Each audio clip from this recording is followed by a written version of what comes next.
सब लोग सुने होंगे आप। उनके पिताजी क्या नाम था?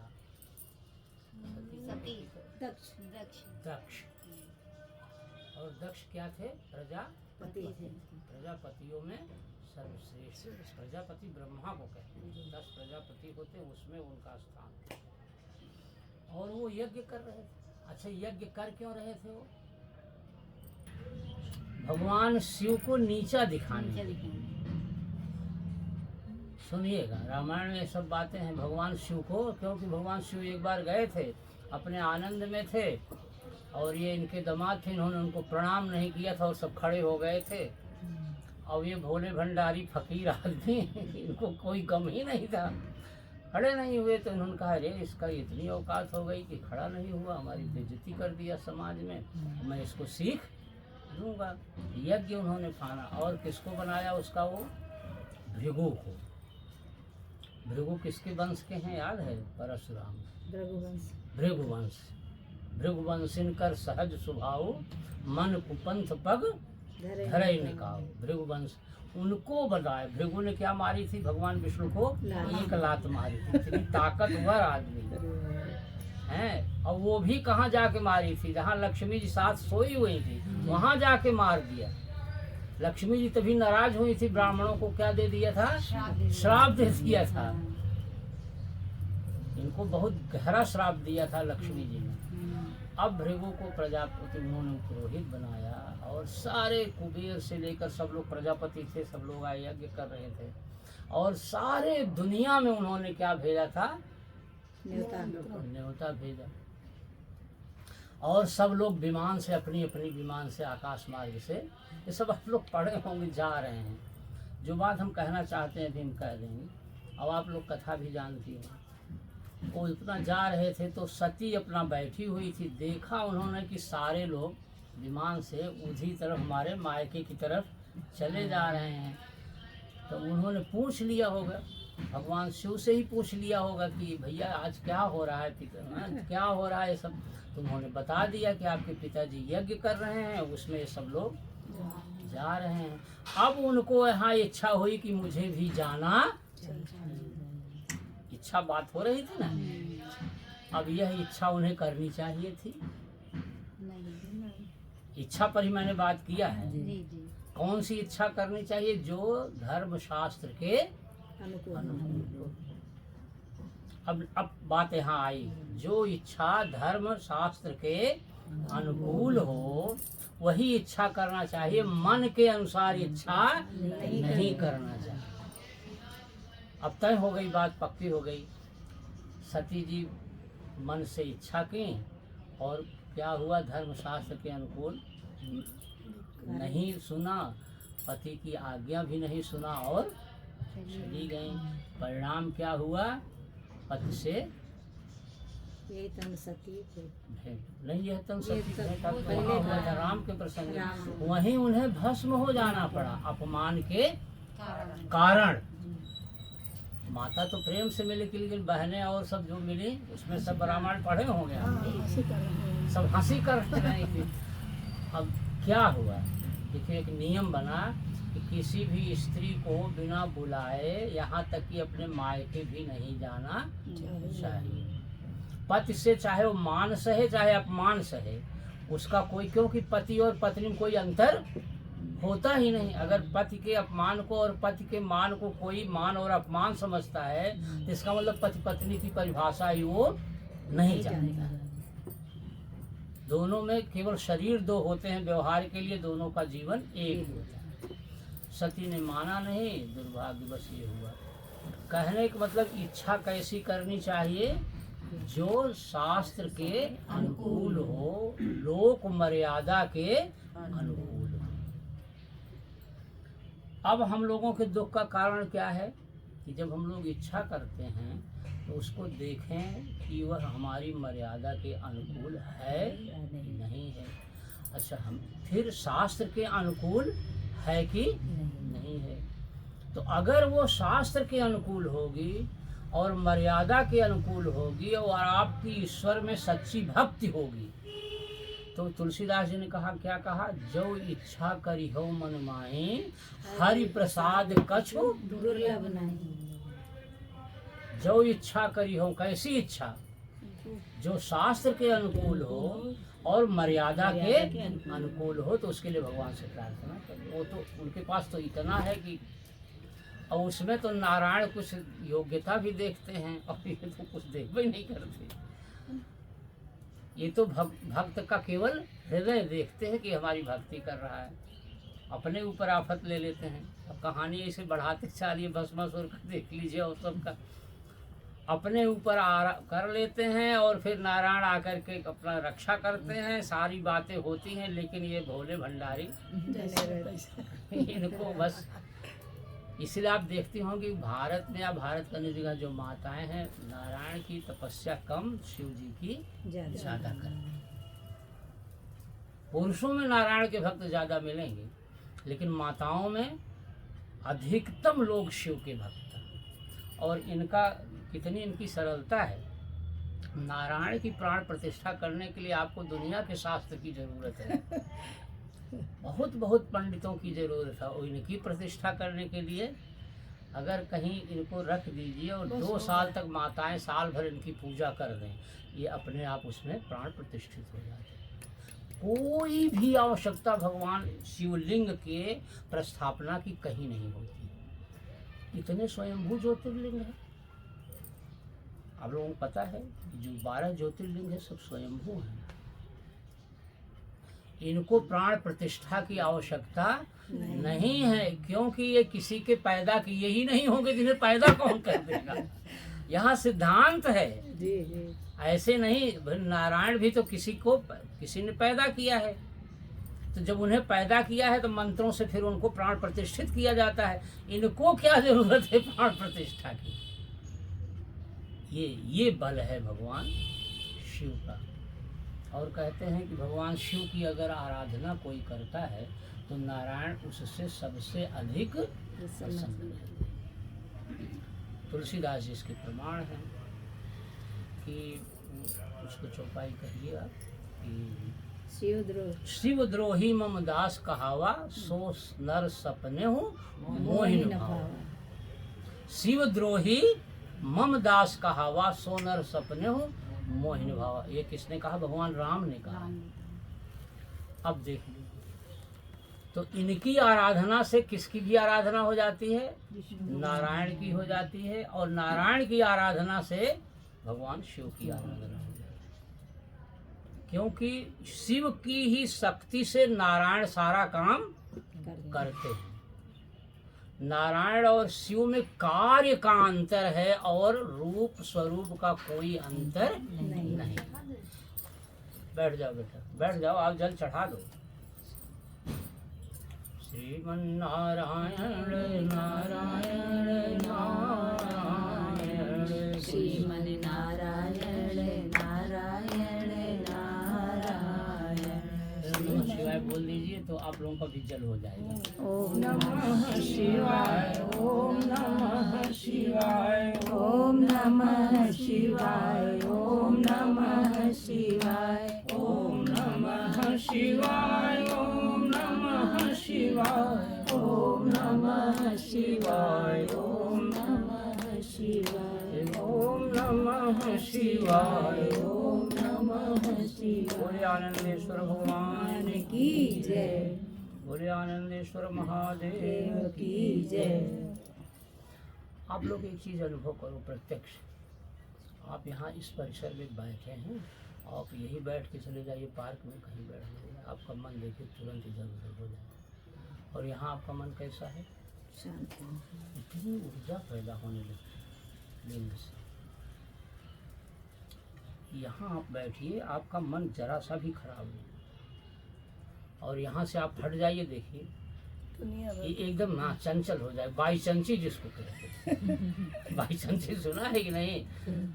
ये ताकत होती हो वहाँ। ये इनको रोज जल चढ़ता रहे, उनकी पूजा होती रहे, आरती होती रहे, ये दिव्य बने कि भव्य बने, लेकिन ऊर्जा उतना ही है। आप खुद बैठ के हम महसूस कर रहे हैं। अपने आप यहाँ आइए, आपका चित्त एकदम शांत हो जाएगा। जल चढ़ाइए, न जल चढ़ाइए, ओम नमः शिवाय बोलिए, प्रणाम कर लीजिए, थोड़ी देर बैठ जाइए जरूर। बैठ जा कर के नमः शिवाय नमः शिवाय नमः शिवाय बोलना चाहिए। समझ रहे हैं ना। और ये ध्यान रहे, जो सधवा औरत हैं वो ओम लगा सकती हैं और अन्य औरतें ओम न लगाओ, ऐसा शंकराचार्य जी का कहना है। नमः शिवाय बोलें, ओम न लगाएं, अच्छा। क्योंकि ओम लगाने से वो मंत्र बहुत भारी हो जाता है, वो उसको संभाल नहीं पाते, ऐसा शंकराचार्य भगवान कहते हैं। हम ये नियम चुपके से बताए थे। इसमें सब हो रहा है, हाँ, इसमें रिकॉर्ड हो रहा है। सधवा औरतें ओम नमः शिवाय बोलेंगी। देखिए आप लोग ध्यान करिए, विवाह शादी में जब कोई कुछ होता है तो जैसे कन्यादान देना होता है, हाँ, ओम नहीं। तो पति पत्नी को ही बैठाया जाता है। आजकल तो कभी नहीं देखे होंगे कि हाँ, कोई विधवा औरत बैठ करके कोई कन्यादान दी हो।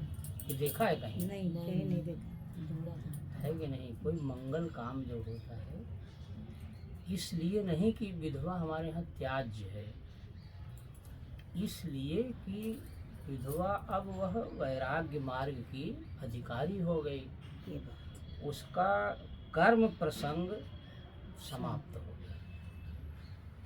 या कोई विधुर हो गया, विधुर समझ रहे हैं जी। इसका पति समाप्त हो गया, तो उसका जो कर्म प्रसंग था, गृहस्थी का प्रसंग वहीं पूरा हो गया। अब वह वैराग्य की तरफ जा रहा है, जाना भी चाहिए। अब वो वैराग्य की तरफ न जा करके तरह तरह के गारहस्थिक कार्यों में अगर लगेगी तो उसके मन में काम पैदा हो सकता है। बात हमारी समझ गई कि नहीं आप? साध सीधा बोलने में कोई काम अगर पैदा हो गया तो कहीं दुष्कार्य हो सकता है, इसकी संभावना बनती है। इसलिए भारतीय वैदिक संस्कृत समाज में ये सब बातों के लिए विशेष प्रावधान किया गया है।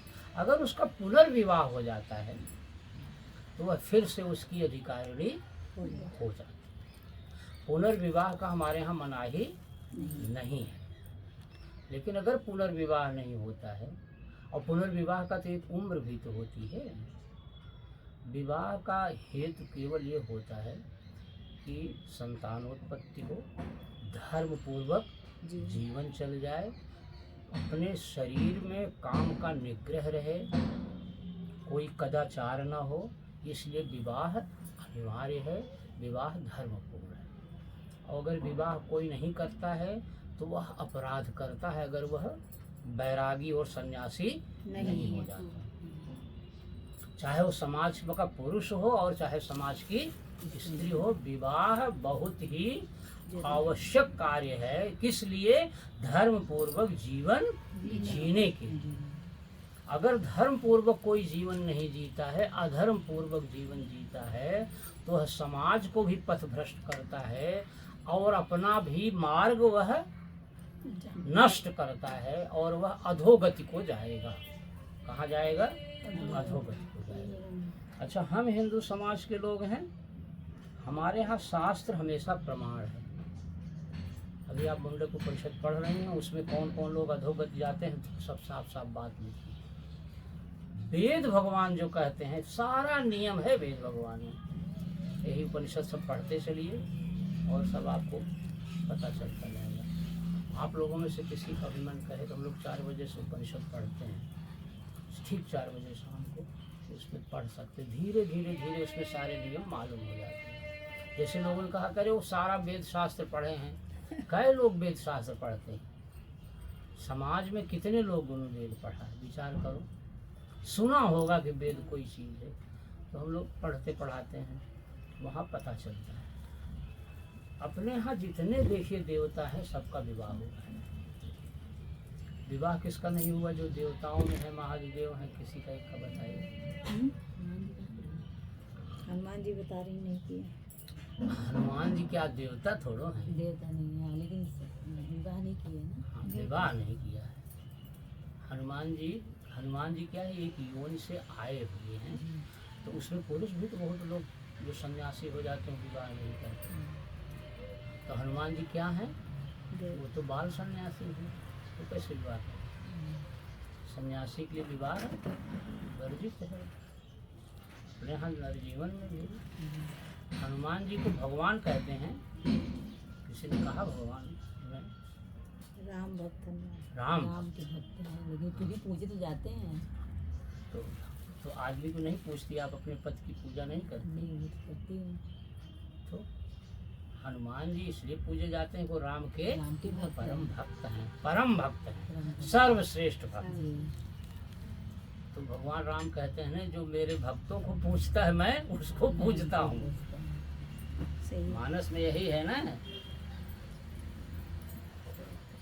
राम ते अधिक राम कर दासा। दासा।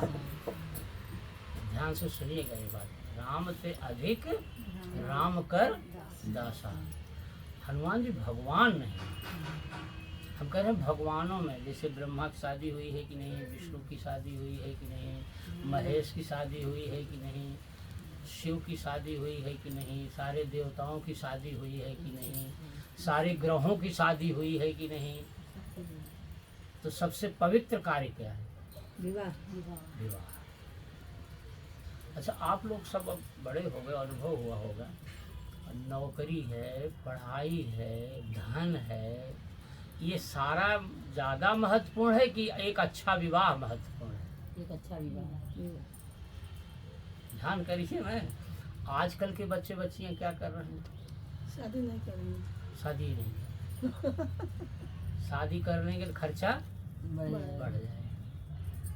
बेटियाँ माँ नहीं बनना चाह रही, बेटी माँ बन जाएंगी तो बंध जाएंगी। ठीक है, बिल्कुल एकदम अपराध है, उनको पता नहीं है। अब ये समाज ऐसा क्यों भाग रहा है? इसलिए कि हमारी जो परिवार की संस्कृति की पकड़ थी बच्चों पर, वो खत्म हो गई। बच्चे उस तरह से संस्कारित नहीं किए जाते थे जैसे पहले किए जाते थे। यही एक ऐसा कारण है। और धन को महत्व ज्यादा दिया जाता है। कम में खाना पीना नहीं, कोई आदमी को स्वीकार नहीं है। पड़ोस या कहीं की देख ताक करके स्टैंडर्ड जाना होना चाहिए, चाहे सब्जी मिले चाहे ना। ऐसा नहीं होना चाहिए। एक चीज आप लोगों से कहें, बैठे हैं आप लोग सच में, ईश्वर ने इतनी बड़ी कृपा किया है कि जिसको जो भी शरीर दिया है और जो भी परिस्थिति दिया है, वह उसके लिए वही पूर्ण है। आप समझ रहे हो? जैसे हम कहते हैं गुलाब का फूल फूलों का राजा होता है, लेकिन अगर चमेली का फूल हटा दे तो सृष्टि पूरी होगी, बेला का हटा दे तो पूरी होगी, गुलाब भगवान पूरा कर लेंगे। वैसे जिस सृष्टि में जितने मनुष्य हैं, वो सब सृष्टि में न रहे तो सृष्टि अधूरी हो जाएगी। तो सबका तो बराबर का महत्व है।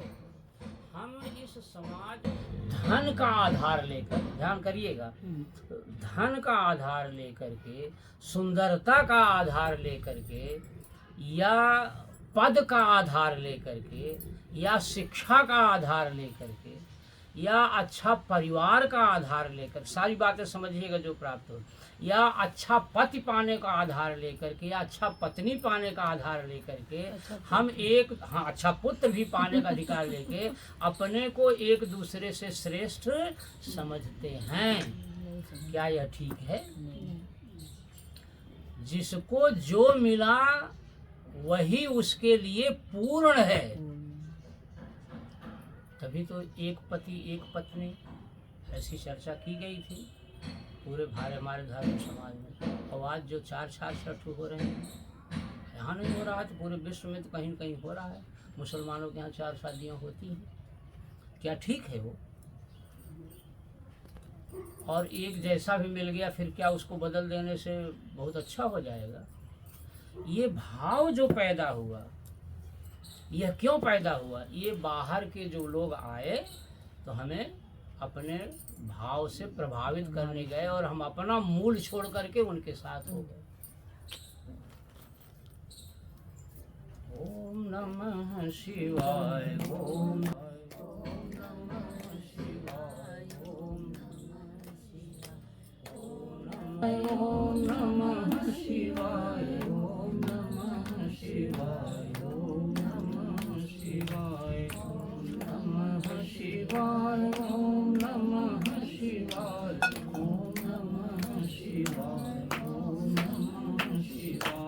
ओ बोले आनंदेश्वर महादेव की जय। तो हम चर्चा ये कहना चाह रहे हैं आप लोगों से कि जो भी भक्त है सत्संग में बैठता है उसको ईश्वर के प्रति बहुत धन्यवाद देना चाहिए कि भगवान आपने जैसे भी हमको भेजा है वो हम क्या हैं, पूर्ण हैं। और जो अन्य हमारे साथ है वो भी पूर्ण है। उसकी इस जगत की परिस्थिति कैसे ही इस पर ध्यान नहीं देना है। वह भगवान का भेजा हुआ है, इसलिए वो क्या है, वो वह भी पूर्ण है, हम भी पूर्ण हैं। और हमको कहीं किसी से कोई ईर्ष्या, द्वेष, छोटा बड़ा, असंतुष्ट ऐसा नहीं होना चाहिए। और अगर ये चीज मन में नहीं होगी तो दुख नहीं। दुख का कारण क्या होता है, बुरी इच्छा। हो गया कि नहीं। इच्छा पर संतुलन करने के लिए हम लोगों के समाज में क्या तैयारी किया गया, व्रत, संयम। तो गुरुदेव ने कई बार बताया है, तपः संयमने, स्वामी जी की दी हुई परिभाषा है, तपः संयमने। तप किसे कहते हैं, जब हम संयम करें। अब तो संयम की बात सुन लीजिए। संयम सबसे बड़ी बात होती वाणी। सबसे बड़ा संयम क्या है, वाणी। जितनी आवश्यकता हो केवल उतना ही बोलना चाहिए। अगर किसी में वाणी का संयम आ जाए तो वो तो उसका चरण धो करके पीने लायक है। आरती अपने मन से पूछ लीजिए। और हम तो भी बहुत किसी को जानते नहीं, इनको भी जानते हैं। तो और भी सबसे कभी आप भी एक दिन और आएंगे, आपको भी देखा। लेकिन जैसा इन लोगों को हम जानते हैं वैसा आप लोगों को नहीं जानते हैं। तो ये हमारी गुरु बहन भी हैं, तो इनको हम कह तो देते हैं कि आरती जो है अपना आकलन कर लें। वाणी का दूसरा है आहार का संयम। शरीर में बुरी इच्छा कब पैदा होती है, जब हमारा आहार खराब हो जाए। अगर हम सात्विक आहार लें, समय से आहार लें, मित आहार लें, हित भुक, मित भुक, रित भुक, क्या सात्विक आहार लें, समय से आहार लें और अल्प आहार लें। कई बार भले ले लें, एक इकट्ठे ठूस के खा लिया तो वो सात्विक आहार भी, जैसे मिठाई बहुत अच्छी दूध की बनी तो सात्विक है। अब लेकिन खा लिया उसको 2 लोटे। कुछ लोग कहेंगे ठूस डालना बार बार खाने वाला खराब होता है। अरे कौन कहता है। इसलिए तो अपने यहाँ नियम है कि हर 4 घंटे में 4 घंटे का अंदर आहार का दिया है। हर 4 घंटे में हमें कुछ ग्रहण कर लेना चाहिए। तो फिर कहाँ कमी होगी, समझ रहे हैं ना। तो 4 और ये आप एक बार खा लिया, 8-9 घंटा खाया ही नहीं, सब बेकार हो गया। बात समझ रहे हैं ना। 8-9 अगर बहुत कस के खा लिया तो 1-2 घंटा तो कुछ काम ही धाम करने का मन नहीं करेगा। फिर अपच होगा, फिर मन विकृत हो। देखो आहार का संयम ऋषियों ने कहा है ना, आहार वाणी का संयम, फिर आहार का संयम। ये बेस है मन में बुरी इच्छा ना आने का। तो ये तो हम लोग धारण कर सकते हैं। वाणी का संयम, आहार का। तीसरा है वस्त्र का संयम। अब वस्त्र के संयम को आप समझिए। आजकल हाफ पैंट वाली लड़कियों को देखेंगे नहीं आप लोग, अब वो वस्त्र का संयम कर रही हैं। पंडित जी वो सब नहीं कहने वाला, वो कहने लायक है नहीं ना, तो समझेंगे ना कहने वाला। कहना तो चाहिए, नहीं तो हम कहते ना समझो, ना समझे, लेकिन जो कहेगा वो भी बेवकूफ होगा। कहेगा बेवकूफ कहे। आपको कहना है, कहना आपका काम है। बुरी बात को बुरा कहना ही, लगे बुरा क्या करें? बुरी बात को बुरा कहना ही कहना। वही बात है, कहने लगा तो बोलो कहीं हम कैसे कहें आप। अच्छा वो कहेंगे, पत्रकार कहेंगे, अरे हम तो अपना वस्त्र पहनने में स्वतंत्र है, स्वतंत्र है कोई। यही बात है ना। कहते हैं आप रुचि भोजन पराय रुचि श्रृंगार, यही तो कहा गया है। तो जो पराये को अच्छा लगे वैसा श्रृंगार करना चाहिए ना। तो कपड़ा लत्ता का बिना कपड़े के निकल जाए तो पशु है फिर। बात समझ रही है ना। वस्त्र का संयम, आहार का संयम और वाणी का संयम। ये तो बात सब समझ में आ रही है ना। ठीक ठीक। ये 3 संयम अगर हो जाएं तो फिर आचरण का संयम अपने आप हो जाए। बात समझ में है ना। आचरण का संयम अपने आप हो जाए। इनकी प्राणी श्रृंगार में क्या क्या आता है? प्राणी श्रृंगार अब में वो तो एक अलग विषय हो जाएगा, उसका तो पूरा